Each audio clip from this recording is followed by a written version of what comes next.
है तो उनसे ना कैपिटल हट जानी चाहिए। 26 जनवरी और 15 अगस्त पे एक झंडारोहण का प्रोग्राम गांव में शुरू किया पिछले 5-6 साल से। और अब कैसे एक्सपीरियंस रहता है ऑपरेशंस जब होते हैं? अंदर डर होता है या किस तरह का फील करता है एक जो फौजी होता है? और उसके अलावा राष्ट्रीय राइफल्स जो जम्मू एंड कश्मीर में काउंटर इंसर्जेंसी में काम करती है। हम ना बहुत लेट हैं भू कानून में, जितना बिकना था मुझे लगता है बिक गया। फौज में जो वो ट्रेनिंग की आप बात कर रहे हैं, वो ट्रेनिंग आपको मेंटली टफ बना देती है ऐसे ऐसे कंडीशंस में रहने की। अब मैं गांव में रहता हूं तो मुझे अब समझ में आ रहा है कि गांव के आदमी को बाहर से बोलना तो बहुत आसान है कि ये भी कर लो ये भी कर लो। मुझे तो ये लगता है पलायन पर ज्यादा वो लोग बोल रहे हैं जो खुद पलायन कर गए। हाई रेवेन्यू जनरेटिंग, मतलब बहुत हाई रेवेन्यू जनरेटिंग। कोई तो कैसे कॉन्सेप्ट आया पठाल का? फिल्मी डायलॉग है ना, पूरी कायनात जुट जाती है, वो एक्चुअली सच है। चैलेंज ही तो चाहिए, वरना फिर काम करने में मजा कैसे आएगा। 2-3 बिजनेस मॉडल्स पे जिन पे हमने काम किया, एक तो डेटा सेंटर्स पे। क्या वजह थी फिर आर्मी छोड़ने की? पूरी तरीके से गवर्नमेंट की रिस्पॉन्सिबिलिटी है जो वो नहीं कर पा रही है। देखिए हम तो फौज में, हम तो कफन बांध के निकले हुए हैं, हमारा काम है हमारे ऐसे लोगों को जो पहाड़ से प्रेम करते हैं उनको ये बताने की कोशिश कर रहा हूँ कि उत्तराखंड में टूरिज्म तो अभी एग्जिस्ट नहीं कर रहा है ना। अब वो साइकिल मेरे समझ से पिछले 10 साल से वहाँ बड़ी बड़ी जंग खा रही है। बाहर वालों को हम इन्वेस्ट यहाँ पे करने नहीं देना चाह रहे, अपने लोग हमारे इन्वेस्ट करने की स्थिति में नहीं है। कैसे भू कानून काम करेगा?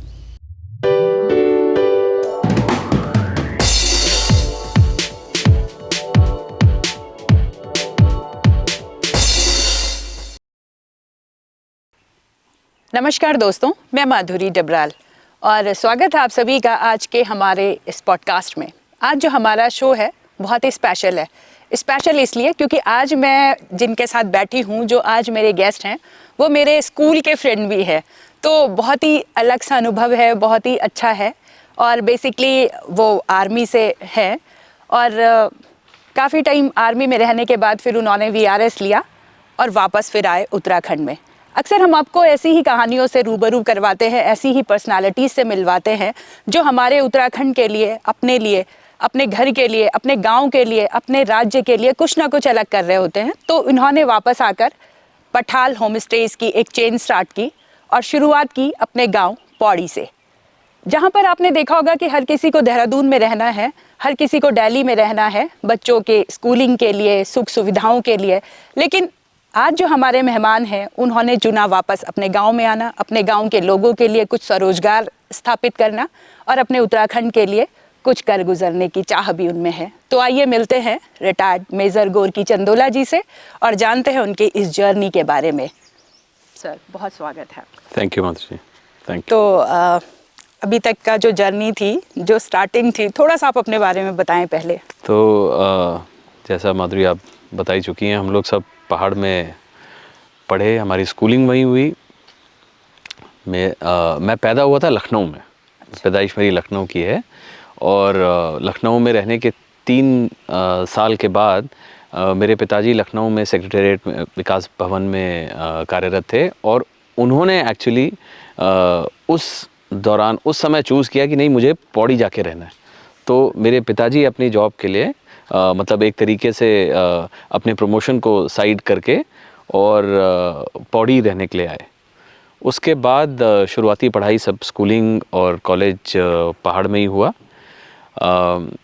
होते होते 98 में मेरा इंडियन मिलिट्री एकेडमी में सिलेक्शन हुआ था और फिर उसके बाद मैं ब्रिगेड ऑफ गार्ड्स में कमीशन हुआ। कुछ साल मैंने राष्ट्रीय राइफल्स में सर्विस दी अपनी, कुछ साल मैं नेशनल सिक्योरिटी गार्ड्स में रहा और लगभग 12 साल सर्विस करने के बाद मैंने प्रीमेच्योर रिटायरमेंट ले लिया। तो ये इतना शुरू में हमने किया था। तो जैसे मैं जानती हूँ कि आपकी जो फैमिली है, मदर हैं और फादर हैं या कोई और इस तरह का आर्मी का कोई बैकग्राउंड नहीं था जो मुझे ध्यान है। तो आर्मी में आना क्या था, इंटरेस्ट था कोई या फिर क्या था ऐसा जो आर्मी में आपने ज्वाइन किया? एक मतलब इमीडिएट बैकग्राउंड नहीं था, लेकिन मेरे दादाजी ने एक टाइम पे इंडियन नेशनल आर्मी में अपनी सर्विसेज दी थी। अच्छा। और पहाड़ से, जैसे आपको पता ही है, हमारा इनहेरेंट हम लोग मिलिट्री में जाना एक हमारे लिए बड़ी गर्व की बात है। बिल्कुल। मेरे माजी पिताजी ने और मेरी जो भी फैमिली है उन सब ने मुझे काफ़ी मोटिवेट किया। गेम में हम खेलते ही थे, जैसे पहाड़ में होते, ये गेम खूब खेलते थे, हर तरीके का गेम खेलते थे और इंटरेस्ट भी था आर्मी में जाने का।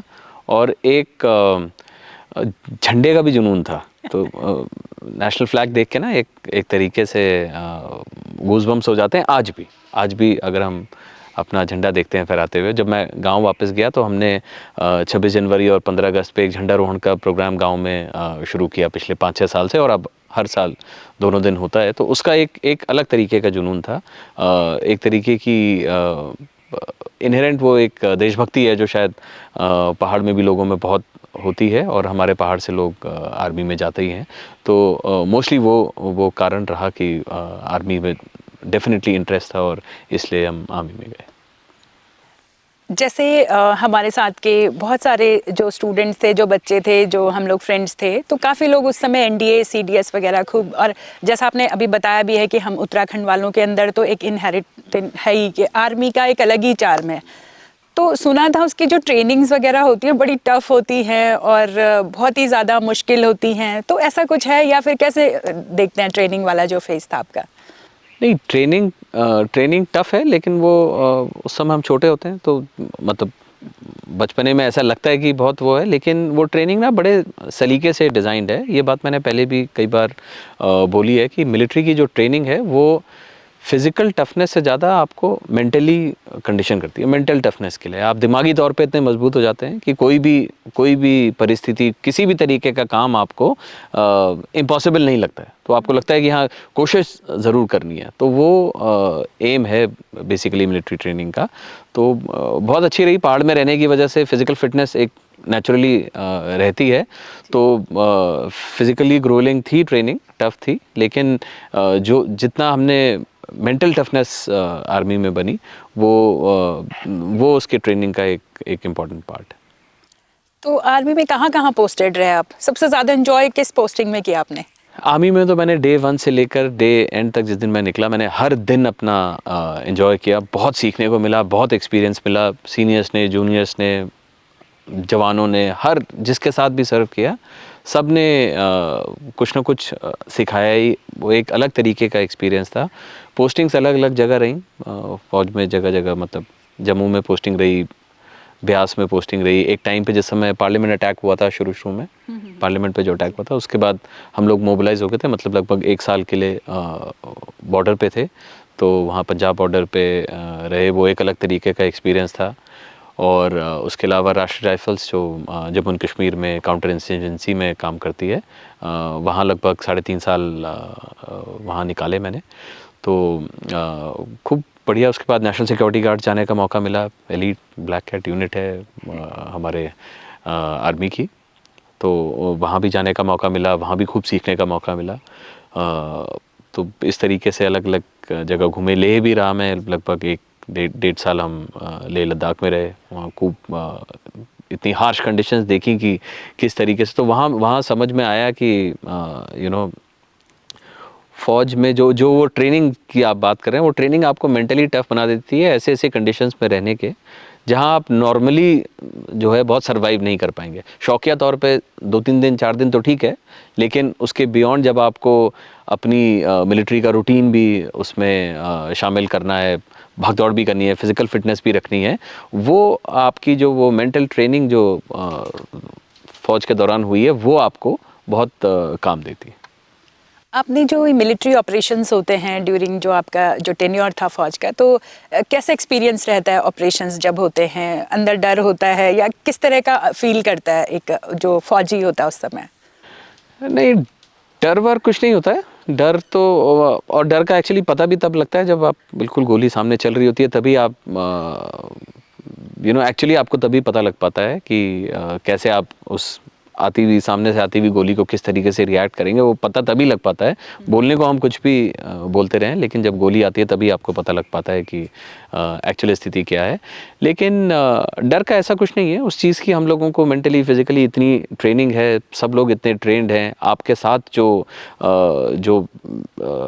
आपकी यूनिट के जो बाकी लोग आपके साथ चल रहे हैं, वो एक तरीके की, हमें मालूम है कि अगर हम दूसरी तरफ देख रहे हैं और पीछे से गोली चल रही है, तो पीछे 4 आदमी हैं जो वो उसको अवॉइड कर देंगे। तो इस तरीके की, जिसको कमराडरी कहते हैं यूनिट में या फ़ौज की लैंग्वेज में, तो जब आप मिलजुल के चलते हैं, वो एकता में शक्ति, संगठन, वो इसी चीज़ का नाम है। आप इन चीज़ों से फिर डर नहीं लगता है। मतलब एंजॉय फिर बिल्कुल 100% आप एंजॉय करते हैं, बिल्कुल। अगर मैं आपसे पूछूं समरी आपके पूरा इस टेन्योर की जो आपका आर्मी वाला जो फेज था उसका अगर मैं समराइज बोलूं कि एक सबसे अच्छा एक्सपीरियंस और एक बैड एक्सपीरियंस, तो कैसे आप बताएंगे? मतलब सबसे अच्छा एक्सपीरियंस, सबसे अच्छा जो जो मेरा टेक अवे रहा है, जो मतलब मैं 12 साल के, तो सबसे अच्छा टेक अवे ये रहा है कि आर्मी आपको ना इतने लेवल तक ट्रेन कर देती है कि किसी भी चीज़, जैसे मैंने पहले भी बोला, कोई भी चीज़ आपको इम्पॉसिबल नहीं लगती है। तो वो मुझे सबसे अच्छी चीज़ लगती है, इसलिए मैं इस चीज़ को बहुत एडवोकेट करता हूँ, बहुत लोगों से ये बोलता हूँ कि बच्चों को थोड़े समय ही सही लेकिन मिलिट्री रूटीन में ज़रूर जाना चाहिए।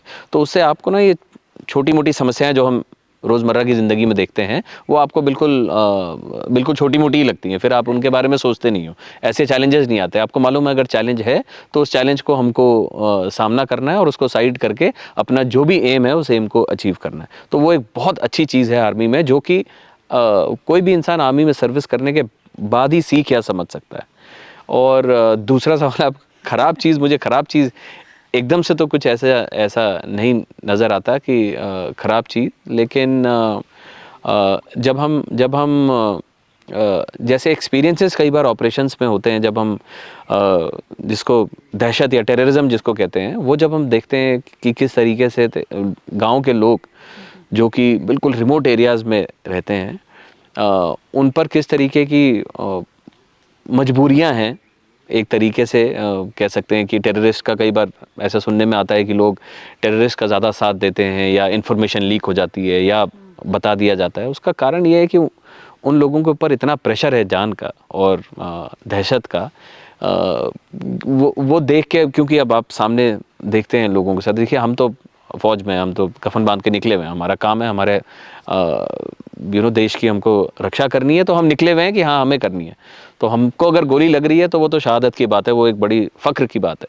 लेकिन एक नॉर्मल जो जो सिविलियन है या जो गांव में रहने वाला व्यक्ति, जो बेचारा सुबह से शाम तक, अब मैं गांव में रहता हूं तो मुझे अब समझ में आ रहा है कि गांव के आदमी को बाहर से बोलना तो बहुत आसान है कि ये भी कर लो, ये भी कर लो, लेकिन पूरी दिन की जो दिनचर्या है सुबह से लेकर रात तक की, उसमें उसको समय ही नहीं है, इतना सोचने का टाइम ही नहीं है। ऐसा मेहनत करने वाले आदमी के ऊपर अगर कोई दहशत करता है या कुछ इस तरीके की गलत हरकतें जो उनके साथ होती हैं, जो वायलेंस होती है, वो देख के बड़ा मन ख़राब हुआ है मेरा हमेशा से ही। तो यही बता सकता हूँ मैं आपको इस स्टेज पे। तो क्या वजह थी फिर आर्मी छोड़ने की? वजह कुछ नहीं थी, आर्मी छोड़ने की कोई वजह नहीं थी। मतलब जो आपने वीआरएस लिया? हाँ, तो वीआरएस मैंने इसलिए लिया क्योंकि मुझे ना बहुत सारे काम करने थे। तो और मुझे पर्सनली ये लगा कि आर्मी में जो मैंने 12 साल काटे, बहुत बढ़िया तरीके से एक एक दिन और खूब सीख गए, एक तरीके का कॉन्फिडेंस आ गया। तो फिर मुझे ये लगा कि मुझे कुछ और ऐसे काम करने हैं, थोड़ा और इम्पैक्टफुल काम मुझे करने का हमेशा से रहा है दिमाग में, और वो फ़ौज में रहते हुए तो नहीं हो पाता। इसलिए मैंने एक पॉइंट के बाद जब मुझे लगा कि मैं अपना बेस्ट दे चुका हूँ आर्मी को और मुझे और कुछ करना चाहिए, तो तब मैंने ये डिसाइड किया कि मैं और आगे एक्सप्लोर करूँगा। हाँ बिल्कुल। जैसा आपने अभी अपनी जो पीछे आपने बातें बताई, उसमें आपने कहा कि आर्मी जो है, फौज जो है, वो आपको चैलेंजेस जो हैं वो इजीली फेस करने को तैयार कर लेती हैं और एक अच्छी स्पिरिट के साथ आप आए। तो जैसे आप वापस आए उत्तराखंड में और आपने एक चैलेंज ही मैं कहूँगी आज की डेट में, क्योंकि सब लोगों को बाहर ही जाना है उत्तराखंड से, और आप बाहर से वापस आके आपने होम स्टे स्टार्ट किया है, पठाल जो शुरू किया, तो कैसे कॉन्सेप्ट आया पठाल का? तो मेरे दिमाग में ना मैं जब वापस आया तो मेरे दिमाग में पहले दिन से होम स्टे कॉन्सेप्ट नहीं था, मुझे बहुत ज़्यादा पता भी नहीं था होम स्टे के बारे में। मेरे दिमाग में जो था वो था अपने गांव जाना। तो मैं गांव गया तो गांव में जिस घर में मैं रहा इतने साल तक, दादा दादी के साथ बहुत साल रहा हूँ मैं वहाँ, उस घर की मैंने हालत देखी ना, उसके 3 साइड से तो ना दरारें आ गई थी। आई थिंक वो पहले वो रहा है ना, 2-3 बार भूकंप आए थे और हम लोग सभी 93-94 के बाद सभी लोग गांव छोड़ के चले गए थे, जैसा सभी गाँव में हुआ है। तो घर छूटा हुआ था, तो एक तो उसमें 2-3 साइड से दरारें आई हुई थी, उसकी बुनियाद हिल गई थी। तो घर देख के थोड़ा अजीब लगा मुझे अंदर। फिर तब मैंने ये दिमाग में लगाया यार कि इस घर को तो कम से कम मुझे ठीक करना चाहिए। ये भी लगा कि दादा दादी के साथ रहे हुए हैं, तो वो एक सबकॉन्शियस में आपके मेमोरीज होती हैं ना, तो दादा दादी की याद थी। इतने सारे फूल होते थे, दादी खूब फूल लगा के रखती थी, नारंगी होती थी इतनी कि पूछो मत आप। हम कभी मतलब ऐसे ही चल रहे हैं और आज एकदम वीरान सा पड़ा हुआ था ना, तो उसको देख के मुझे लगा यार इसको मुझे ठीक करना चाहिए। तो वो हमने पहले उस घर को ठीक करना शुरू किया। जब हमने घर को ठीक करना शुरू किया, फिर दिमाग में ये आया कि अब ठीक तो कर दिया है, लेकिन अगर हम इसको ऐसे छोड़ देंगे तो फिर ये धीरे धीरे करके खराब हो जाएगा। वही। तो उसी दौरान ये होम स्टे स्कीम के बारे में मुझे पता लगा कि होम स्टे के अंतर्गत आप इसको रजिस्टर कर सकते हैं। बीच में मेरे कुछ दोस्त आए, फिर दोस्तों के दोस्त आए, तो उन्होंने भी बोला कि यार अगर हम और लोगों को बुला सकते हैं तो वो कई बार वो चीज़ें करते करते हुई, तो करते करते हमने उसको एक होम स्टे का प्रारूप दिया। फिर मन में ये था कि लोग पहाड़ आएँ, लेकिन लोग ना एकदम से पहाड़ आने में थोड़ा सा अलग अलग तरह की क्या बोलते हैं थॉट प्रोसेस है लोगों की ना, थोड़ा दिमाग में शक रहता है कई बार कि यार पता नहीं वहाँ होगा क्या नहीं होगा। तो उस रिप्रेजेंटेशन को रेप्लिकेट करने के लिए हमने देहरादून में ये बनाया। तो अच्छा। ये बिल्कुल पहाड़ी घर, तो फिर हमने इसको पठाल का नाम दिया, वही मिट्टी पत्थर से बनाया। तो अब और उसका जैसा हमने सोचा था बिल्कुल वैसे ही है। जो कोई नया इंसान कहीं भी दुनिया भर से या देश में से कहीं से भी यहाँ आता है, वो देखता है तो उसको एक तरीके का कॉन्फिडेंस हो जाता है कि यार ये देखो मिट्टी पत्थर के घर इतने अच्छे से भी बन सकते हैं या इनमें अच्छे से रहा जा सकता है, एज अपोज टू कि दिमाग में पता नहीं गाँव में कैसा होगा क्या होगा। तो हमारा एम हमेशा ये रहता है कि जो भी यहाँ आए, हम हर अपने गेस्ट को, जो गेस्ट तो वो थोड़ी देर तक रहते हैं, फिर वो हमारा परिवार का हिस्सा है, हम हर गेस्ट को ये ज़रूर कहते हैं कि आप यहाँ आए हैं, अभी आपकी नेक्स्ट ट्रिप ज़रूर हमारे गांव में होनी चाहिए। और लोग आते भी हैं और खुशी खुशी आते हैं। तो इस तरीके से वो सिलसिला बनता गया और वो अब वो पठाल होम स्टे के नाम से जाना जाता है। और काफ़ी अच्छा अब उसका जो मैंने देखा है कि हमारे सीएम भी उसमें, धामी जी भी शायद उसमें आके रहे हैं। बिल्कुल बिल्कुल, सीएम साहब आए, 2 दिन उन्होंने मतलब एक रात स्पेंड करी, पूरा दिन रहे, पिछला पूरा दिन अगला पूरा दिन रहे। उन्होंने वहाँ पेड़ लगाए और खूब उससे एक तो हमारे लिए तो गर्व की बात है ही। हमारे पूरे उस समय मैंने ये देखा कि हमारे पूरे आसपास के 18 गांव हैं, सब गांव से लोग बढ़ चढ़ के आए और लोग इतने खुश थे, इतनी मतलब एक तरीके से गर्व की बात थी पूरे जगह के लिए। और मुझे पर्सनली मुझे बहुत खुशी हुई। हमारी एक तो वहाँ जब मैं शुरू में गया था, काम कर रहा था, तो ऐसी मजाक में किसी ने बोल दिया कि मतलब पहाड़ी में बोला कि इक्कू आलू, मतलब यहाँ कौन आएगा यहाँ ना, कौन यहाँ आएगा? बिल्कुल, हाँ बिल्कुल नीचे है हमारा गांव, जाके रास्ता नहीं था, चल के भी आपको काफ़ी दूर तक जाना पड़ता था और झाड़ियाँ ही झाड़ियाँ हो रखी थी कि तू बड़ौन तो छे एक मगर एक कैनान। तो मैंने उस समय मजाक में ही बोला होगा, या मैनिफेस्टेशन कहते हैं उसको आज की डेट में, मगर मैंने बोला आने को तो सीएम साहब भी आ जाएंगे। तो ये बात 2014 की है। तो उसके बाद जिस दिन सीएम साहब आ गए ना, उस दिन मुझे उन्होंने याद दिलाया कि तू मतलब तूने एक बार ऐसा बोला था। तो मुझे याद नहीं था उस दिन, लेकिन तब मुझे ध्यान आया कि हाँ ऐसा भी था। तो करते करते तो हम सब के लिए, मेरे लिए पर्सनली, पूरे गांव के लिए, पूरे आसपास की जगह के लिए, हम लोगों के लिए बहुत बड़ी बात थी और उससे बहुत अच्छा मैसेज लोगों में गया। और मतलब चीफ मिनिस्टर साहब ने आए, रहे, रात बिताई, बहुत बड़ी बात है।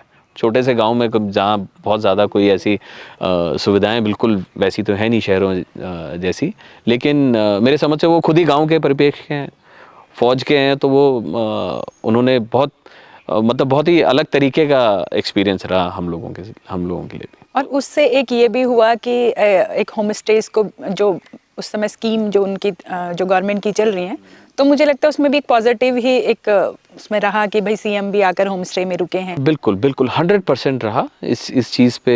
उन लोगों का भी फोकस है, गवर्नमेंट का भी फोकस है। गवर्नमेंट अपनी तरफ से जो एफर्ट कर सकती है वो एफर्ट कर रही है। तो पॉजिटिव तो 100% है ही। तो हम लोगों के ऊपर है कि हम उसको किस तरीके से उसको कंस्ट्रक्टिवली आगे बढ़ा सकें। कुछ एक चैलेंजेस तो 100% आते ही हैं। क्या चैलेंजेस रहे वैसे, थोड़ा सा बताएं आप। नहीं, क्योंकि गांव में एटलीस्ट मतलब बोलने वाली बात एक और होती है कि गांव में कोई कर नहीं रहा है, ये नहीं, लेकिन जो गांव में काम करता है बेसिकली उसी को पता होता है कि कितनी दालें दलनी पड़ती हैं और क्या क्या चीज़ें होती हैं। तो थोड़ा सा चैलेंजेस क्या क्या आए आपको इन जनरल? चैलेंजेस कुछ नहीं, चैलेंजेस बेसिक हैं। सबसे पहले तो ना सोच का चैलेंज है। हाँ। दिमाग में सोच का चैलेंज है। अगर आप एक बार अपने दिमाग में डिसाइड कर लेंगे मुझे ये करना है, तो फिर वो फिल्मी डायलॉग है ना, पूरी कायनात जुट जाती है, वो एक्चुअली सच है। वो कहीं ना कहीं से आपको कुछ ना कुछ मिल जाता दूसरा क्या होता है, दूसरा वो जैसे आप अभी हमारी डिस्कशन हुई थी, जो मिलिट्री की ट्रेनिंग है वो आपको फिजिकली इतना टफ करती है। दूसरा आपके दिमाग में आपका वाई बड़ा क्लियर होता है, आपको मालूम है कि हाँ मैंने ये करना है और किस लिए करना है। अगर आपके दिमाग में क्लियर है कि यार ये मेरा गोल है, मुझे ये करना है, तो वो चीज़ 100% हो जाती है। उस चीज़ को जो है वो कहीं ना कहीं से आपको कोई हेल्प मिल जाएगी, कुछ हो जाएगा। तो चैलेंजेस हैं, मतलब उस समय तो थे, बिल्कुल बेसिक चैलेंज, रास्ता ही नहीं था जाने का। पहले दिन जब हमारा वहाँ कंस्ट्रक्शन के लिए सामान आया, तो ऊपर एक कच्ची रोड होती थी बहुत दूर, उस कच्ची रोड में एक नाला था, वो नाला बिल्कुल ठीक था शाम तक। रात को बारिश आई, अगले दिन वो ट्रक वहाँ फंस गया। वो ट्रक 3 दिन तक वहाँ फंसा रहा, लेबर ही नहीं थी, लोग ही नहीं थे लेकर आने के लिए। उस समय गाँव वालों ने बहुत हेल्प करी। तो एक बहुत पॉजिटिव चीज़ जो ये रही, और जो मैं इस चीज़ को मैं बहुत दिल से मानता हूँ कि अगर आप अच्छे मन से और पॉजिटिव तरीके से कुछ कर रहे हैं ना, तो सब लोग हेल्प भी करते हैं। तो आसपास के गांव के जितने लोग थे उन लोगों ने भी बहुत हेल्प करी। और इस तरीके के बेसिक छोटे छोटे चैलेंज है, कभी कुछ सामान नहीं है, कभी कुछ सामान नहीं है, कभी कोई काम करने वाला नहीं है, कुछ लोग जो जिनको हमने बुलाया कुछ काम करने के लिए, उनको ये लगा कि गांव में आके कैसे रहेंगे, कैसे काम करेंगे। बेसिक चैलेंजेस रहे, बहुत ज़्यादा बड़े कोई चैलेंजेस नहीं। प्लस वो एक्चुअली मुझसे ये सवाल ही पूछना गलत है, मैं चैलेंजेस वाला हूँ नहीं। मुझे लगता है कि चैलेंज ही तो चाहिए, वरना फिर काम करने में मज़ा कैसे आएगा। तो बेसिक चैलेंजेस थे, लेकिन वो सब जो है अपने अपने टाइम से हो गए। फैमिली का कैसा रिस्पॉन्स था जब ये डिसाइड हुआ कि वापस जाना है गांव में? तो मेरे केस में कुछ एक चीज़ें बहुत पॉजिटिव रही हैं, बहुत ही ज़्यादा। वो जैसे जैसे मेरा इमीडिएट परिवार, एक्सटेंडेड परिवार, अब गांव का परिप्रेक्ष्य आपको मालूम है, पहाड़ के गांव में एक घर है, 200 लोग हैं, सारी दुनिया में लोग हैं। एकदम से एक डिसीजन भी नहीं ले सकते भू कानून की, और ज़मीनों की सही तरीके की बांट की इतनी बात चलती है कंस्ट्रक्टिव काम के लिए, लेकिन वो यहाँ हो नहीं पाता। हमारे केस में मेरे माँ जी, पिताजी, ताऊ ताई, चाचा चाची, मेरी जो एक्सटेंडेड फैमिली है, मेरे भाई बंद, वो सब बहुत ही एग्रेसिवली सपोर्टिव रहे हैं। मतलब सब ने एक तरीके से मुझे बोला कि ये तो कोई भी अगर हम में से कर सके तो बहुत ही अच्छी बात है। और सब ने हर तरीके से मुझे पूरा सपोर्ट मिला। कभी किसी चीज़ पे ये नहीं हुआ, सब ने यही पूछा कि हाँ और कुछ सपोर्ट चाहिए तो बता। तो हर साइड से एक तो वो रहा। दूसरा कैसे मेरे केस में ना, मेरी वाइफ और बच्चे वो मुझसे ज़्यादा गांव से जुड़े हुए हैं। तो ये गांव आने का डिसीजन आप समझेंगे, और जो लोग शहरों में रहते हैं वो समझेंगे। हम पहाड़ियों के मन में होता है कि हम सब गांव चले जाएं वापस, लेकिन हम एक तरीके की ज़िंदगी को जी रहे हैं ना प्लेन एरियाज़ में और शहरों में, तो उसको एकदम से छोड़ के उस तरीके की डिफ़िकल्ट लाइफ में आने का डिसीजन लेना बड़ा मुश्किल हो जाता है। मेरे केस में गांव में एक्चुअली आके रहने का डिसीजन मेरी वाइफ का था, वो मेरा था भी नहीं। मैं जब शुरू में मैं गांव ठीक करना चाह रहा था, लेकिन जब मैं शुरू में मैंने बोला कि बच्चों की पढ़ाई ये वो, तो पास में पौड़ी टाउन है, तो मैंने बोला टाउन में रह सकते हैं ताकि बच्चे, तो मेरी वाइफ थी जिसने बोला कि नहीं, यहाँ आए हैं, यहाँ रहना है तो गांव में रहना है, तभी हम उसको ठीक कर पाएंगे। तो उस चीज़ के लिए तो मैं उसका शुक्रगुजार हुई हूँ 100%। लेकिन उसने इतना मोटिवेट किया मुझको भी, और गांव के आसपास जो लोग हैं ना, वो रह के वो सब यही बोलते थे, उसको बोलते थे कि ऐसे कैसे कि तुम गांव में ही कैसे रह रही हो। तो उसने मेरी दादी के जो क्यारियां और फूल और वो होते थे ना, वो सारा काम उसने दोबारा से ऐसे लाके, अब कई गेस्ट भी हमारे आते हैं, कहते हैं ये तो बिल्कुल वैली बनी हुई है, फूल ही फूल। तो वो सारा का सारा उसका किया हुआ है। बच्चे मेरे, क्योंकि हम शुरू से ही गाँव आते जाते रहे हैं, तो बच्चे दोनों मतलब बिल्कुल ही गांव की मिट्टी उनको हाथ को लगी हुई थी। तो ये बात मैं अपने दोस्तों को, अपने परिवार में भी, और रिलेटिव्स को भी, और जो आते हैं गेस्ट उनको भी बताता हूँ कि आपके आने तो ज़रूरी है ही है, लेकिन बच्चों को आके ना उस मिट्टी में थोड़ा बहुत हाथ लगाते रहेंगे ना, तो वो जब मिट्टी लगती है ना बच्चों के हाथ को, वो मिट्टी एक मतलब मिट्टी की बड़ी पावर है।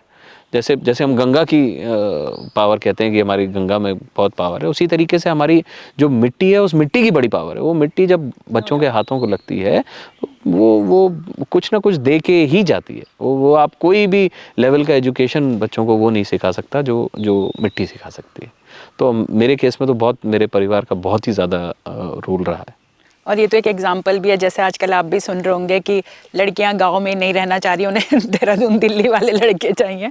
तो आपकी वाइफ का ये बहुत बड़ा एक सपोर्ट है कि उन्होंने कहा कि नहीं, वापस जाके रहना, क्योंकि सुविधाओं से और थोड़ा सा आप अभाव में अगर आके रहते हैं, देखिए गाँव में थोड़े चैलेंजेस तो हैं ही लाइफ, बस लेकिन वही है, सोच का फ़र्क है। बस सोच का चैलेंज है। आपने सोच लिया ना एक बार दिमाग में, फिर उसके बाद तब सेट है। तो उत्तराखंड में जैसे अभी आपने बहुत सुना होगा, पलायन पे बड़ी बातें हो रही हैं, पलायन पलायन, आप क्या कहते हैं? मुझे तो ये लगता है पलायन पे ज़्यादा वो लोग बोल रहे हैं जो खुद पलायन कर गए। ठीक है, पलायन पे अब देखिए कारण है ना, हर हर हर चीज़ के पीछे कुछ कारण होगा, ज़बरदस्ती तो कोई जाएगा नहीं।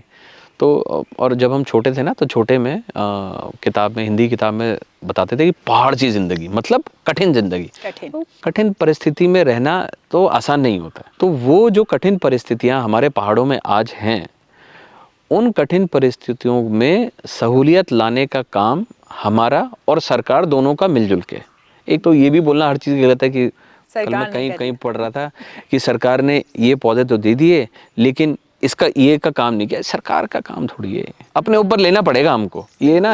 हाँ, ये इस चीज़ को हर चीज़ के लिए मतलब जहाँ गलत है सरकार, मैं ये नहीं कह रहा हूँ, मैं बहुत ज़्यादा ऐसा ना लगे कि मैं सरकार का पक्ष ले रहा हूँ। मैं सरकार का पक्ष ले रहा हूँ, मैं खाली मैं अपनी बात कर रहा हूँ, हम लोगों की बात कर रहा हूँ कि हम अपनी तरफ से क्या कर सकते हैं वो हम करें। ठीक है, तो जो सरकार कर सकती है वो सरकार के बस में जितना है वो उतना करेगी। जहाँ गलत हो रहा है वहाँ 100% आवाज़ उठानी है। जहाँ आपको लग रहा है कि ये चीज़ सरकार की तरफ से होनी चाहिए और गलत हो रहा है, वहाँ 100% आवाज़ उठानी है, वहाँ पीछे नहीं रहना है।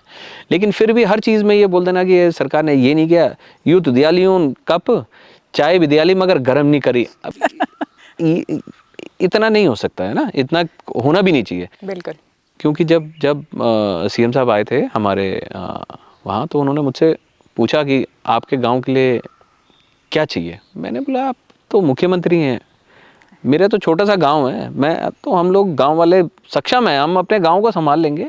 आप देखो कि बड़े लेवल पे क्या हो सकता है। क्योंकि छोटे मोटे चीज़ों से ना, जो हमारी स्थिति है आज की, तो मैं उस पलायन वाली बात पे आ रहा हूँ, जो हमारी स्थिति है आज की वो ये है कि हमारी जो यंगर जनरेशन है, जो जवान लड़के हैं, नए लड़के हैं, जो पढ़ लिख रहे हैं और जिनकी एस्पिरेशंस हैं कि हम आगे बढ़ें, होनी भी चाहिए, हर बच्चे की होनी चाहिए। उस एस्पिरेशनल रिक्वायरमेंट को, मतलब उनकी जो इच्छाएं हैं, उन इच्छाओं को मीट करने लायक हमारे पास एनवायरनमेंट ही नहीं है। हमारे पास पहाड़ में आज की डेट में ऐसी कोई, कितनी तनख्वाह मिली, 10,000, 15,000, 20,000, उससे ज़्यादा क्या हो। मतलब अब हमने होम स्टेज खोल दिए हैं या छोटे मोटे रिजॉर्ट हो गए हैं, ये वो सो, लेकिन वहाँ पे एक लिमिटेड है। मैं ये नहीं कह रहा हूँ कि वो ज़रूरी नहीं है, मैं 100% ज़रूरी है। लेकिन जब हम ये देख रहे हैं कि जो बच्चे काबिल हैं या बढ़ सकते हैं आगे, वो अलहदा दिल्ली, बम्बई, बेंगलोर, अमेरिका, आप बाहर चले जाइए विदेशों में, आपको एक से एक जगह पे हमारे पहाड़ के बच्चे मिल जाएंगे। क्योंकि यहाँ वो उनको उस तरीके का कुछ मिल ही नहीं पा रहा। बिल्कुल। और जो आदमी बाहर रह के, जिनकी आप बात कर रहे हैं कि बाहर रह के कहता है कि खुद ही पलायन करके कहता है कि पलायन की ये समस्या, उसके दिल में दर्द है कहीं। वो ऐसा बोलना भी गलत है कि ये खुद ही पलायन करे, उसके मन में दर्द है, वो रहना चाह रहा था यहाँ, वो पलायन कर गया, ये उसके दिल की भी समस्या है।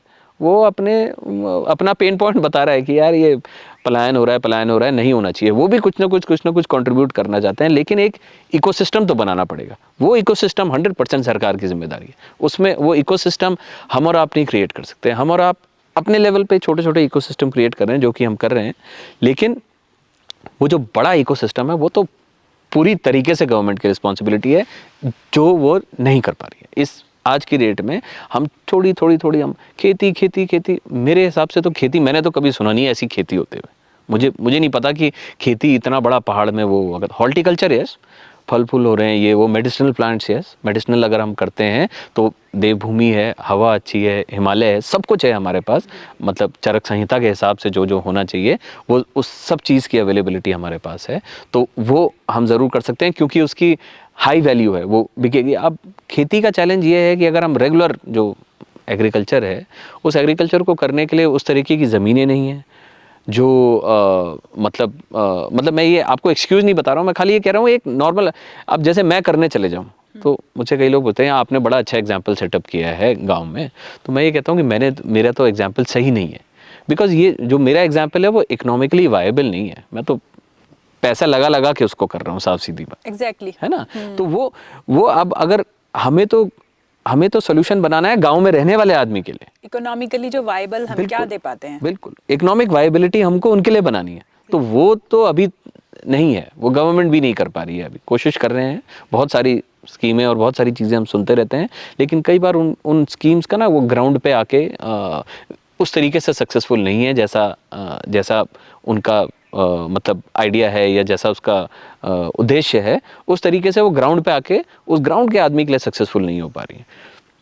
कोशिश जारी है और रहनी भी चाहिए। तब उत्तराखंड से पलायन तो बहुत पुरानी समस्या है, 30-35 साल का पलायन है ना। तो अब लोग बोलते हैं कि अरे आपने मेजर साहब रिवर्स पलायन कर दिया और पलायन बिल्कुल ख़त्म कर दिया आपने। भाई 30-35 साल से पलायन हुआ है, 5-6 साल में कहाँ से ख़त्म हो जाएगा पलायन, जिसमें से भी 2 साल हम रिडेंडेंट थे, वो जो कोरोना का टाइम था उसमें तो हम लोग कुछ कर ही नहीं पाए, काम ही नहीं करते, सब लोग बैठे ही हुए थे, ठीक है। तो वो 5-6 साल में 30 साल का पलायन, ये सोचना ही पहले तो गलत है। It has to be a 20 year plan. 20 आप आज काम शुरू करेंगे और 20 साल तक काम करेंगे, तब जाके हम उसको कहीं कुछ इफेक्टिवली कर पाएंगे। ये बात आपने बिल्कुल सही कही है। ये वाली जो बात है ये बिल्कुल आपने सही कही है कि इकोनॉमिकली जो वायबल है हमारे, जो भी हम लोग गांव में जो भी आज पैसा लगा रहे हैं, मेरी बहुत लोगों से मुलाकात होती है, यंगस्टर्स भी उसमें हैं जो हॉर्टिकल्चर में है, कोई कीवी में काम कर रहा है, कोई एप्पल पे काम कर रहा है, लेकिन सबकी प्रॉब्लम यही है कि चैलेंजेस बहुत हैं, लेकिन इकोनॉमिकली अभी पैसा ही लगा रहे हैं सब। इकोनॉमिकली वायबिलिटी किसी प्रोजेक्ट से अभी ऐसा सुनने को बहुत कम है। तो क्या लगता है कैसे आ सकती है ये इकोनॉमिक वायबिलिटी? क्योंकि अगर मैं आपकी भी बात करूँ तो आपके पास, आप तो आर्मी में रहे हैं, तो आपको फंडिंग की भी कोई प्रॉब्लम नहीं है क्योंकि अच्छा फैमिली है, सपोर्टिव हैं सारे लोग। लेकिन जो व्यक्ति ज़ीरो से शुरू कर रहा है उसके साथ कैसे, इनको क्या कर सकते हैं, क्या किया जा सकता है इसके लिए? तो मेरे पास जो मेरे पास इन द सेंस जो हम लोग मिलजुल के एक फाउंडेशन ने सेटअप करी थी 2018 में, त्रियंबक फाउंडेशन नाम से। उस फाउंडेशन के अंडर हम इन्वायरमेंट पे, विमेन एम्पावरमेंट पे और अपने गांव में जो भी विकास कर रहे हैं उन पे हम काम करते हैं। एक ग्रीन स्कूल पे हम काम कर रहे हैं। तो आज की डेट में मुझे ऐसा लगता है पर्सनली कि हाई रेवेन्यू जनरेटिंग, मतलब बहुत हाई रेवेन्यू जनरेटिंग, कोई एनवायरमेंटली सस्टेनेबल जिसे कहते हैं, जो कि हमारे पहाड़ों को नुकसान ना पहुंचाए, इस तरीके के बिजनेसेस अगर पहाड़ों में आएंगे तो हम अपने बच्चों को जो मतलब बेसिकली अब लेमन टर्म्स में आपको समझाऊं तो अगर हम बच्चों को, यंग बच्चों को जो कॉलेज से निकल रहे हैं, उनको अगर हम 50-60 हज़ार रुपये महीने की सैलरी दे पाएंगे तो वो बाहर जाने की नहीं सोचेंगे। अव्वल तो नंबर 1, 50-60 हज़ार रुपये की सैलरी आप कब दे पाएंगे? जब आपका जो बिजनेस है उसका रेवेन्यू इतना हो, तभी आप दे पाएंगे। अब सपोज मैं होम स्टे खोला है और उस होम स्टे में मैं किसी को 50,000 रुपये सैलरी दे दूँ, उसका रेवेन्यू ही नहीं है, वो तो पूरे साल भर में 50,000 रुपये आ रहे हैं, तो कैसे होगा ना, वो तो हो ही नहीं पाएगा, सस्टेनेबल नहीं है। तो 2-3 बिजनेस मॉडल्स पे जिन पे हमने काम किया, एक तो डेटा सेंटर्स पे, अच्छे आर्टिफिशियल इंटेलिजेंस कंपनीज और बहुत सारी कंपनीज हैं आजकल, उनके अगर हम डेटा सेंटर अपने पहाड़ों में छोटे छोटे टाउनशिप्स में खोलते हैं और उनको सपोर्टिंग डेटा सेंटर अगर हम उनको सपोर्ट कर पाते हैं तो वो एक अच्छा रेवेन्यू जनरेटिंग बिजनेस है जिसको हम उनको हेल्प कर पाएंगे। दूसरा, डिफेंस में बहुत स्कोप है। हम तो पहाड़ी लोग सब डिफेंस में ही इतने सारे सर्विस किए हुए हैं, मैन पावर भी है, लोग आने के इच्छुक भी हैं। जो फौजी आदमी है वो तो 100% करना चाहता है। डिफेंस से रिलेटेड अगर हम कुछ किसी भी तरीके की छोटी मोटी असेंबली लाइंस जिनको बोलते हैं, मतलब मैन्युफैक्चरिंग की बात नहीं कर रहा हूँ मैं, अगर असेंबलिंग की भी हम बात करें और छोटी मोटी मैन्युफैक्चरिंग की भी बात करें, तो वो 100% उसका रेवेन्यू स्ट्रीम बहुत हाई होता है और वो हमारे यहाँ जो है वो एक तरीके से बदलाव ला पाएगा।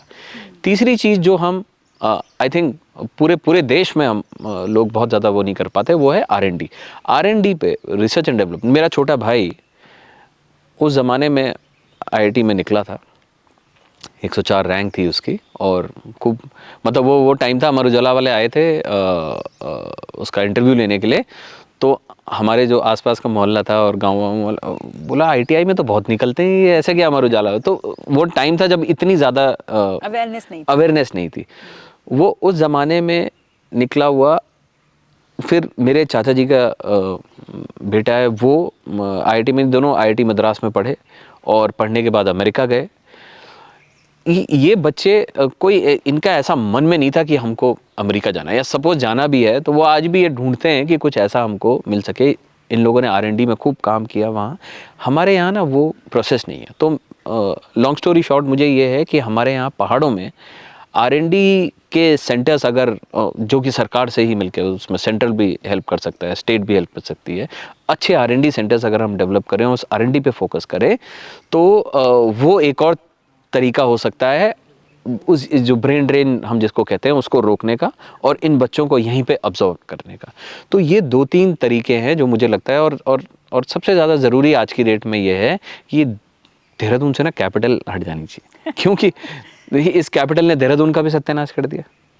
इस कैपिटल ने हमारे पहाड़ तो छोड़ ही दिए, पहाड़ तो खाली हो रखे हैं। 80% पहाड़ देहरादून में, तो देहरादून में है, वहाँ कोई है ही नहीं। तो वो एक ऐसी मनोस्थिति बन गई ना हर तरफ से कि बच्चों की पढ़ाई, एजुकेशन, मतलब दीप्ति और मैं, मेरी वाइफ और मैं, जब हम लोग शिफ्ट हुए गांव, बच्चों को बहुत लोगों ने पूछा ये कि अरे एजुकेशन का क्या होगा, बच्चों की एजुकेशन का। तो मेरे दिमाग में हाँ, मेरे दिमाग में 100% है यार, हम भी पढ़े, चलो हम तो चलो फिर भी चले गए स्कूलों में, अंग्रेजी स्कूल आ गए थे। हमारे पिताजी लोग तो सरकारी स्कूलों में पढ़े, बिल्कुल ही उस टाइम के। वो लोग भी कहाँ से कहाँ तक पहुँचे। तो और फिर मैंने बच्चों को पढ़ाया वहाँ कुछ साल, तो जो बच्चों के अंदर जो कॉन्फिडेंस वहाँ रह के आया ना, वो तो कॉन्फिडेंस यहाँ रह के नहीं आ सकता। तो मैं ये नहीं कह रहा हूँ कि शहरों में कुछ भी कमी है, कुछ कमी नहीं है, लेकिन मैं सिर्फ ऐसे लोगों को जो पहाड़ से प्रेम करते हैं उनको ये बताने की कोशिश कर रहा हूँ कि आप, education is not a challenge. वहाँ तो मैं बता रहा हूँ ना, मिट्टी आपको इतना, रोज़ का गांव से निकलना और ऊपर बस स्टॉप तक पैदल जाना, रोज़ का ये समझना कि बाघ भी है और भालू भी है, इस बात को बच्चों के दिमाग में एक तरीके से उनकी भी ये मेंटल ट्रेनिंग हो रही है, ये भी है, ये भी है, ये भी है, लेकिन हम लोगों को सब साथ में सरवाइव करना है ना, किस तरीके से चलना है। तो बच्चे ऑटोमेटिकली अलर्ट हो जाते हैं, फिजिकल फिटनेस आ जाती है, मेंटल फिटनेस आ जाती है। तो बहुत ढेर सारे एडवांटेजेस हैं। और मतलब हम इतने साल वहाँ रहे, टचवुड, एक दिन एंटीबायोटिक नहीं खाई बच्चों ने, एक दिन नहीं, कोई उस तरीके की कोई समस्या ही नहीं, कोई मतलब, क्योंकि पानी ऐसा है, हवा ऐसी है, खाना ऐसा है, हर चीज़ का इतना बड़ा वो है। तो मेरे कहने का ये मतलब है कि फिर हम लोग कहीं ना कहीं, अब मेरी बेटी जो है वो 10वीं में है, ओपन स्कूल से स्कूलिंग कर रही है, लेकिन वो जो मैं इकोसिस्टम की बात कर रहा हूँ, वो टेनिस खेलती है, बास्केटबॉल खेलती है। मुझे गांव में उसके लिए टेनिस का कोच और बास्केटबॉल का कोच नहीं मिल पाया। हमने टेनिस का एक कोर्ट भी बनवाने की कोशिश की, सरकार ने बनाया भी, लेकिन कोच तो चाहिए, कोच चाहिए और उस तरीके का इकोसिस्टम चाहिए। चाहिए। वो जो बड़ा इकोसिस्टम है, वो मैं दोबारा बोल रहा हूँ कि वो तो सरकार की जिम्मेदारी है, 100%। वो सरकार को करना पड़ेगा, बिना ये सोचे कि इसका 2 साल के बाद क्या होना पड़े। बोल रहा हूँ, आज जब हम काम कर रहे हैं, हमें 20 साल आगे का देखना है कि 20 साल के बाद इसका जो ROI, जिसको बिजनेस लैंग्वेज में कहते हैं, वो इस एफर्ट का ROI 20 साल के बाद दिखना चाहिए। तो वो सोच के हमें चलना चाहिए। तो ये तो आपने बहुत ही मतलब मुझे लगता है धरातल की बातें हैं ये, क्योंकि हवा में कह देना कि रिवर्स माइग्रेशन हो रहा है, वो 2 साल लॉकडाउन के टाइम इसलिए हुआ क्योंकि बाहर अपॉर्चुनिटीज़ नहीं थी, अदरवाइज आदमी अपॉर्चुनिटी की तरफ जाता ही जाता है। और हमारे पहाड़ों में, जैसा कि आपने कहा, अभी इकोनॉमिकली जो वायबल प्रोजेक्ट्स हैं उन पर उतना काम नहीं हुआ है। एक चीज़ और, जैसे आपने होम स्टे स्टार्ट किए हैं और टूरिज़्म का हम कहते हैं कि उत्तराखंड में बहुत अच्छा स्कोप हो सकता है, पर हो नहीं रहा है, कहाँ कमी लगती है आपको? कमी ये तो बड़ा बेसलाइन हुआ है। उत्तराखंड में टूरिज्म तो अभी एग्जिस्ट नहीं कर रहा है ना। उत्तराखंड में तो पिलग्रिमेज है, हम तो बद्री केदार के नाम पे चल रहे हैं। वो तो हमारे ऊपर उनकी कृपा है कि इतने लोग आ जाते हैं, लेकिन वो जो व्यक्ति आ रहा है वो तो एक श्रद्धा से आ रहा है। उसको टूरिस्ट कहना ही गलत है। पहले तो वो तो श्रद्धा भाव से आ रहा है ना, वो श्रद्धा भाव से वहाँ जा रहा है और दर्शन करके मन में श्रद्धा लेके वापस जा रहा है। तो वो कठिनाइयों पे ध्यान नहीं दे रहा है। हाँ, मतलब उसे श्रद्धा से आ रहा है। मतलब कठिनाई कह लें, फोकस अलग है ना, आप समझिए। हाँ, तो मैं क्या हुआ कि कुछ टाइम पहले मुझे हरिद्वार जाने का मौका मिला। मैं उनसे मिला, डॉक्टर चिन्मय आनंद हैं ये। उन्होंने मुझे ये बात उस दिन ऐसे 5-7 मिनट उनसे बात करने का मौका मिला था। उन्होंने मुझे ये बात बताई कि वो जो टूरिस्ट है वो टूरिस्ट तो ये जो आ रहा है वो तो टूरिस्ट है ही नहीं। हम तो इस बात को 100% पहले दिन से बोल रहे हैं और यकीन से बोल रहे हैं, लेकिन पहले हमको ये थोड़ा सा डिस्पर्सल करना पड़ेगा टूरिज़्म और पिलग्रिमेज में। पहले तो हमको बिल्कुल क्लियर कट उसका डिमार्केशन करना ज़रूरी है हमारे लिए। तो इसलिए हम ना, इतने लोगों ने होम स्टे खोल दिए हैं, आप उनसे पूछना इतने लोग आ नहीं पा रहे हैं। तो हम ये भी कहना गलत है कि सरकार की जिम्मेदारी है लोगों को भेजना। सरकार की जिम्मेदारी है एक हद तक, लेकिन वो हमने वो इकोसिस्टम अभी वैसा नहीं बनाया है ना। तो वो इकोसिस्टम अभी हमारा टूरिज़्म पर से वो इकोसिस्टम क्रिएट नहीं हुआ। कोशिश हो रही है, एफर्ट्स भी हो रहे हैं, लोग कर भी रहे हैं। अब जैसे कैसे होता है कि हमारे यहाँ क्या हो रहा है कि एक चीज़ कर दे रहे हैं, जैसे सपोज अच्छा साइकिलें ले आओ टूरिस्ट डिपार्टमेंट में, ठीक है, 30 साइकिल आ गई फटाफट ना तो ट्रैक्स ऐसे बने हुए, ना जाने की जगह है, ना कोई गाइड है, ना कोई सिस्टम बना हुआ है। अब वो साइकिल मेरे समझ से पिछले 10 साल से वहाँ पड़ी जंग खा रही है, जो जहाँ तक मेरा आइडिया। मैं किसी को ब्लेम नहीं कर रहा हूँ, मैं खाली बता रहा हूँ, ये उनकी भी गलती नहीं है। अब वो टूरिज़्म डिपार्टमेंट का वो हो रहा था, क्या बोलते हैं, एक कोई तो भी एक किसी होटल में वो हो रहा था, तो उन्होंने बोला कि GMVN ने बोला कि ऐसे ये करना चाहिए। तो मैं नेगेटिव नहीं साउंड करना चाह रहा था, लेकिन अब मैं पौड़ी का हूँ, मैं बचपन से वहाँ रहा हुआ हूँ और मैं देख रहा हूँ अपने आगे। सिर्फ खुद का GMVN का आपके खुद के डर्रे की ऐसी हालत बनी हुई है।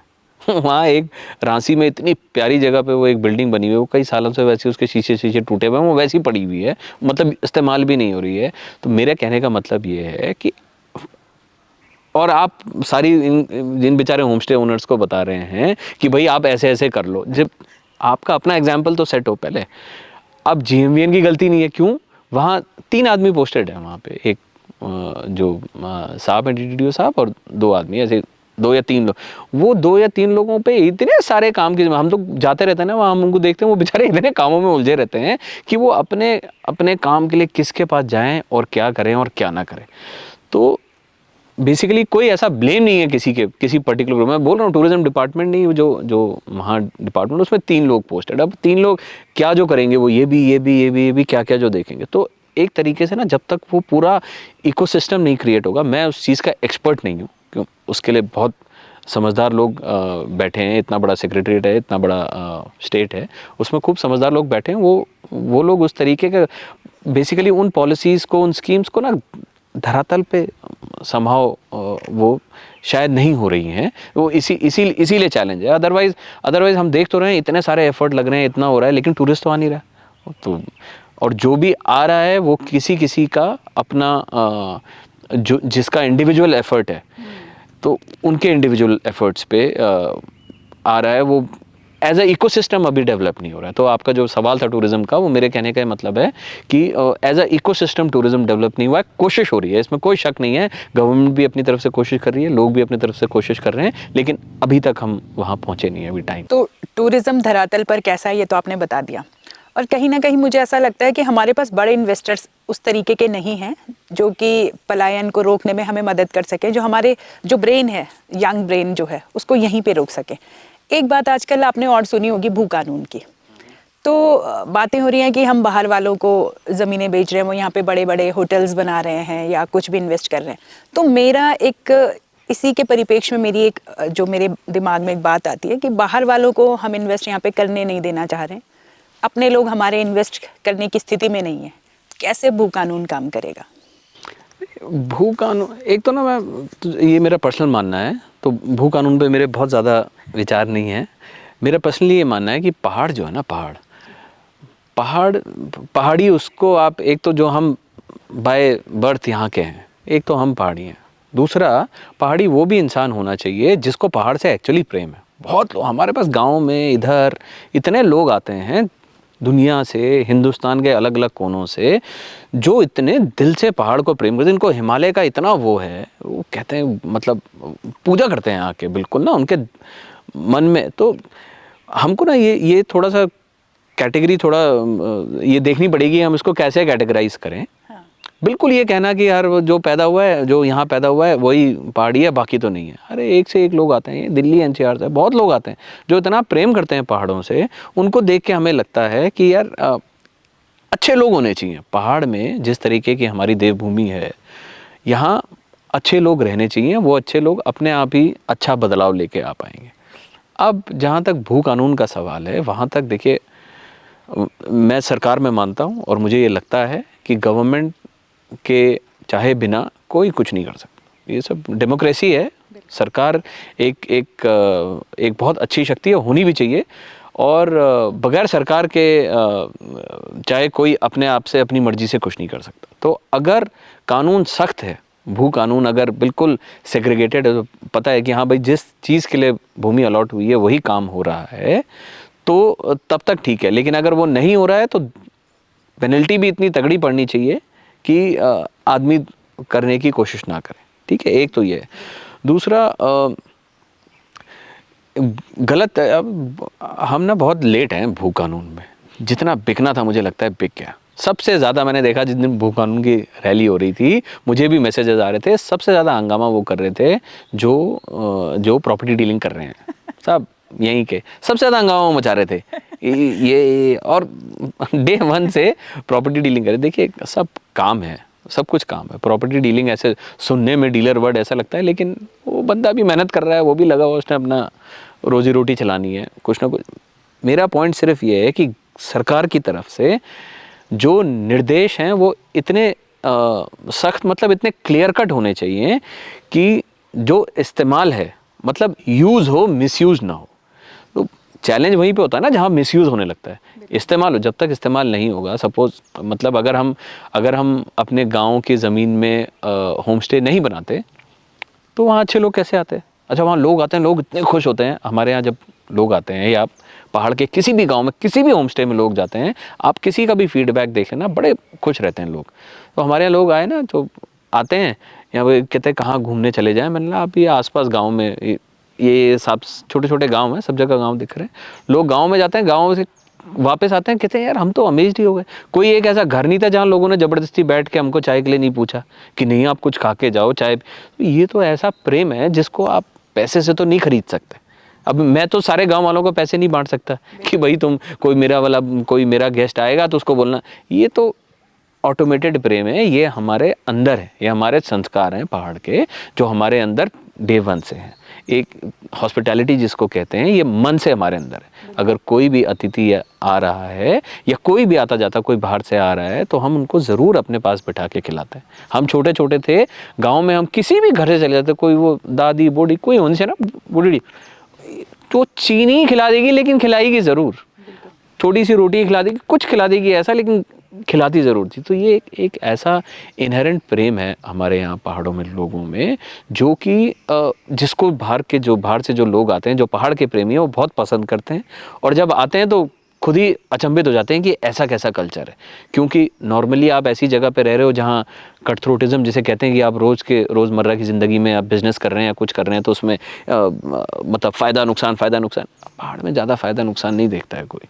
तो घर खुले हुए हैं। एक तो इतने चकित हो गए देख के थे आपके ताले नहीं है। मैं अब तालों का सिस्टम ही नहीं है, जरूरत ही नहीं। तो मतलब ऐसा पहले तो ऐसा कुछ है नहीं कि कोई उठा के क्या लेके जाएगा। दूसरा एक तरीके का भरोसा है सब पे।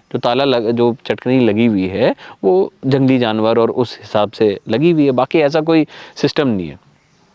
तो लोग ना बहुत सारे लोगों से मेरी इंटरेक्शन हुई है जो बहुत अच्छा काम करना चाहते हैं। कई बार क्या होता है कि ज़रूरी नहीं है कि हर आदमी आके काम ही करे। अच्छा आदमी अगर एक जगह पे आके रह रहा है ना, तो वो अपने आप एक पॉजिटिव एटमॉस्फेयर भी क्रिएट करता है। वो आपको कोई अच्छी चीज़ ही बता पाएगा, कुछ नहीं तो आपकी बात ही सुन पाएगा। तो मेरा इस पे ये कहना है, होना चाहिए, कानून होना चाहिए, और वो कानून सख्ती से ग्राउंड पे जो है उसका पालन होना चाहिए।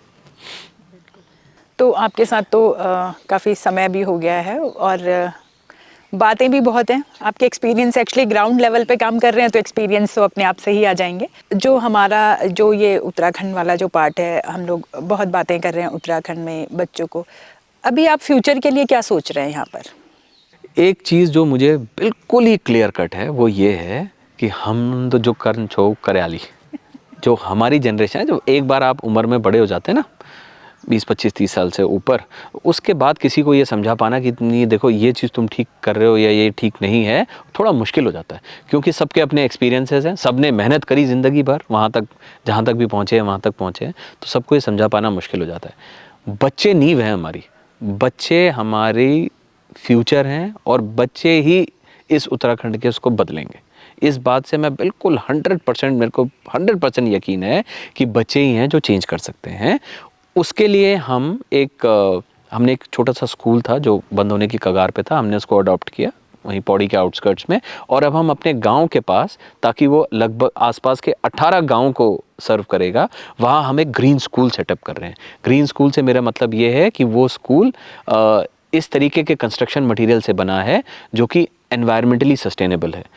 उसका थॉट प्रोसेस मेरे दिमाग में ये है कि जो भी बच्चा 12, 13, 14 साल ऐसे किसी बिल्डिंग या किसी जगह पर इस तरीके से पढ़ेगा, उसके सबकॉन्शियस में ये रहेगा पूरी ज़िंदगी। कल को वो जाके कहीं CEO बनेगा, कहीं अच्छी पोस्ट पे जाएगा, कहीं सरकार में जाएगा, उसके दिमाग में हमेशा ये रहेगा कि मुझे एनवायरनमेंट को, अपने जो सराउंडिंग्स हैं उनको सस्टेन करके रखना है।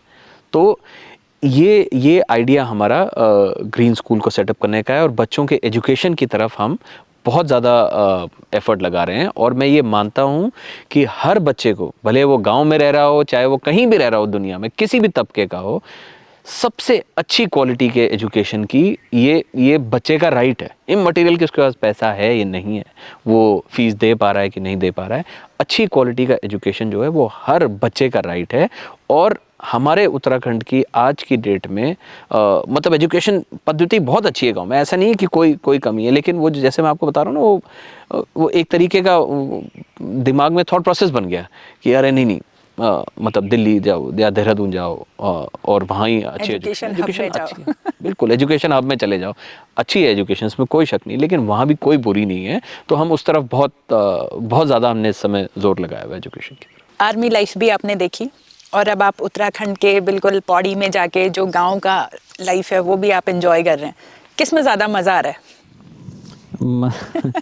मज़ा तो दोनों में, आर्मी जैसा तो कहीं नहीं हो सकता। तो आर्मी की तो खैर कोई कंपैरिजन नहीं है। आर्मी की लाइफ एक अलग ही तरीके की लाइफ थी, लाइफस्टाइल थी, और वैसा तो कुछ नहीं हो सकता। लेकिन पौड़ी गांव, तो मेरे अंदर से मुझे कोई भी काम जब मैं आप कर रहा हूं तो मुझे ये लगता है कि उस काम का कुछ ना कुछ पॉजिटिव सोशल इम्पैक्ट ज़रूर हो। तो बहुत मज़ा आ रहा है पौड़ी में और अपने गांव में काम करने में, अपने रीजन में। अब बहुत सारी जगह से उत्तराखंड में और भी जगह हम ये रेप्लिकेट कर रहे हैं। एक रनभुली नाम से हमने एक एनुअल इवेंट शुरू किया अपने गांव में। हाँ, वो तो मैंने देखा है सोशल मीडिया पे। हाँ, तो उसमें हम सीनियर सिटीजन्स को खूब पार्टिसिपेट करवाते हैं, यंग बच्चों की, और हमने उसको ना गांव में ही लिमिट किया, क्योंकि शहरों में वैसे ही बहुत सारी चीज़ें हो ही जाती हैं अपने आप। मैराथन्स हो रही हैं। हाँ, मैराथन्स खूब हो रही हैं। हमने उसको गांव के लेवल पे करना शुरू किया। हम उसको अब रेप्लिकेट करना चाह रहे हैं उत्तराखंड में, और भी जगह जगह रिमोट में, गांव में, और बहुत सारी जगह से लोगों ने हमको कांटेक्ट किया है कि ये किस तरीके से क्या मॉडल हम सेटअप कर सकते हैं। तो बड़ा मज़ा आ रहा है वहाँ पर काम करने में, रोज़ एक नया एक्सपीरियंस है। चलिए, तो हमारे जो युवा हैं जिन पे आप अभी उम्मीद भी जता रहे हैं और आपको आशा भी है कि आने वाला जो हमारा यूथ है वही उत्तराखंड में एक रेवोल्यूशन लाने वाला है, वही चेंज करेगा, क्या कहेंगे उस युवा से? अब युवा तो अभी तो हम अभी नहीं बूढ़े हैं, अभी तो हम खुद को युवा समझ रहे हैं, लेकिन इन्हीं लोगों पे दारोमदार है, इन्हीं लोगों का आप लोगों के कंधों पर है।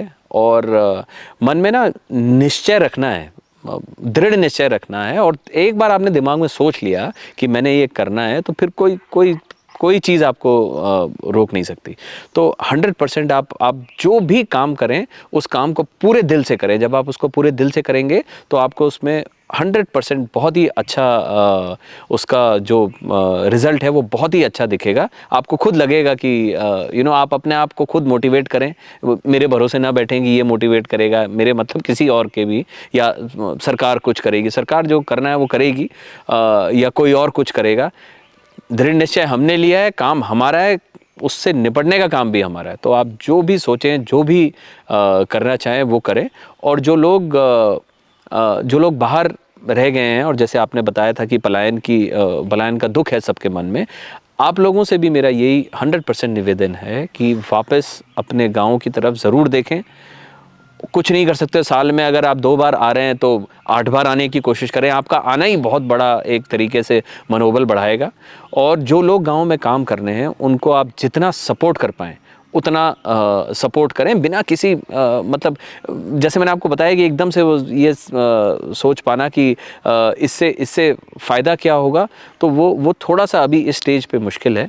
लेकिन अपने पूरे मन से जो भी आप कर सकते हैं, जिस भी तरीके से कर सकते हैं, वो अपने गाँव में, घरों में ज़रूर पीछे पलट के देखें और करें। तो बड़ा अच्छा लग रहा है आपसे बातें करते हुए, और समय का पता भी नहीं लगा कि इतनी बहुत देर से हम लोग बातें कर रहे हैं, बट समय की अपनी मर्यादा है। तो बड़ा अच्छा लगा आपके पास हम आए, और आपने बड़ी अच्छी हॉस्पिटैलिटी भी यहाँ पे की। और होम स्टे जो आपका पठाल है वो वाकई में एक मतलब बहुत ही अच्छा मुझे लगा।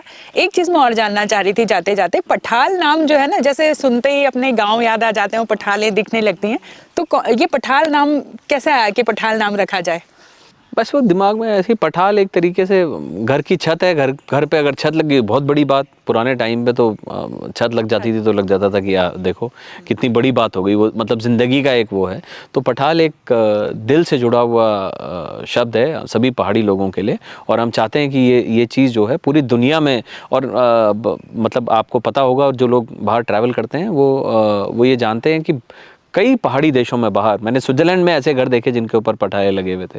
तो बहुत जगह पे पठालों का इस्तेमाल होता है, और उसका डिनोशन ये है कि ये आपको एक तरीके से घर की छत दे रहा है। और बहुत बहुत ही एक तरीके से भरोसे की बात है कि मतलब पठाल है, छत है, तो आप भरोसे से रह सकते हैं।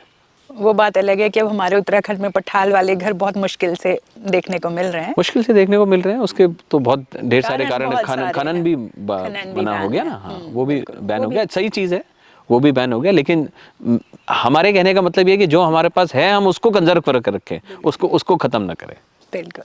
तो बहुत धन्यवाद हमसे जुड़ने के लिए और अपने विचार हमारे साथ साझा करने के लिए। तो आप थे मेजर गोरकी चंदोला, और बड़ा अच्छा लगा मुझे तो मिलके। मेरे तो स्कूल फ्रेंड भी हैं, आपको कैसे लगा अवश्य बताइएगा। और इस तरह की पर्सनालिटीज़ से हम आपको आने वाले पॉडकास्ट में भी रूबरू करवाते रहेंगे। हमारी पूरी कोशिश रहेगी कि हम उत्तराखंड से और बाकी सारी जगह से कुछ ऐसे लोगों को चुन कर लेकर आएँ जो कुछ ना कुछ अच्छा कर रहे हैं, कुछ ना कुछ हमारे लोगों को एक मोटिवेट करने का काम कर रहे हैं। तो हमसे जुड़ने के लिए और हमें अपना प्यार, स्नेह और आशीर्वाद देने के लिए आप सभी का बहुत बहुत धन्यवाद।